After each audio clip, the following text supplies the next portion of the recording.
उत्तर भारत के एक छोटे से कस्बे सुखपुर में एक पुराना सा मगर बहुत बड़ा मकान था। उसी मकान में रहती थी शांति देवी, जिसकी उम्र थी करीब 55 साल, और उनकी बहू कविता, जिसकी उम्र 26 साल थी। घर में कुल मिलाकर 3 लोग रहते थे, शांति देवी, उनका बेटा रमेश और उनकी बहू कविता।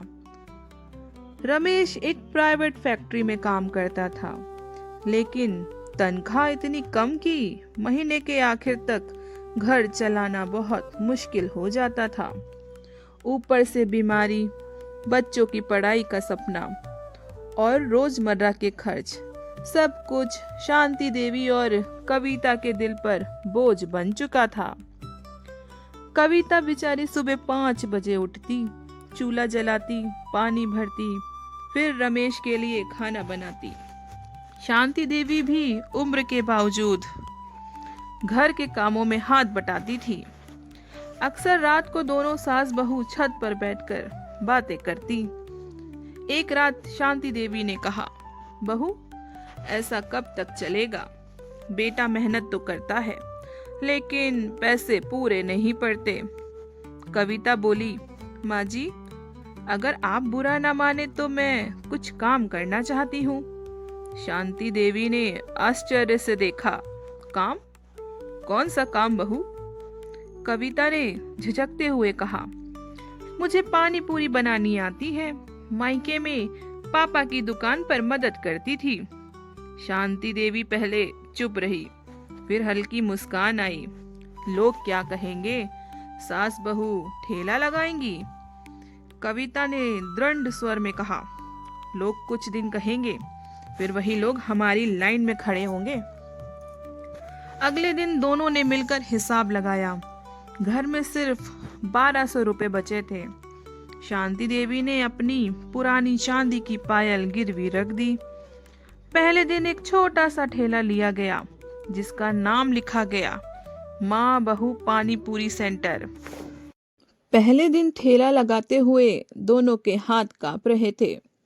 कुछ लोग हंसे, कुछ बोले, घर की औरतें बाहर आ गई हैं अब तो। पहले दिन सिर्फ 80 रुपए की बिक्री हुई।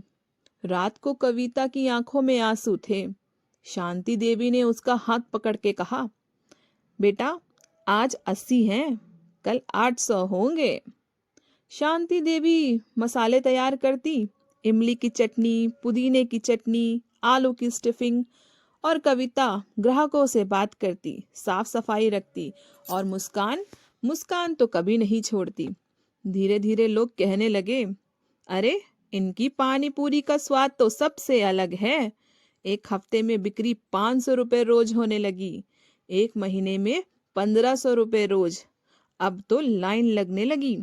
एक दिन नगर पालिका वाले आए और पूछा, लाइसेंस है? कविता बेचारी डर गई। शांति देवी आगे आई और बोली, बाबू, हम गरीब हैं, पहली बार काम शुरू किया है। अगले दिन उन्होंने लाइसेंस बनवाया, सीख लिया ईमानदारी से आगे बढ़ना। अब ठेले का नाम बदलकर रखा गया शांति कविता स्पेशल पानी पूरी। अब रोज की कमाई 8,000 से 10,000 रुपए होने लगी। 3 साल में अपना पक्का घर हो गया। रमेश ने नौकरी करना भी छोड़कर बिजनेस संभाल लिया। 2 दुकानें और खुल गई। 12 महिलाओं को रोजगार भी मिल गया। शांति देवी अब कहती है, मैं सास हूँ, लेकिन मेरी बहू मेरी गुरु है। तब कविता कहती है, मैं बहू हूँ, लेकिन मेरी सास तो मेरी ताकत है। एक दिन वही लोग जो पहले हंसते थे अब बोले, हमें भी बिजनेस सिखा दो। शांति देवी मुस्कुराई, इज्जत काम से मिलती है, डर से नहीं।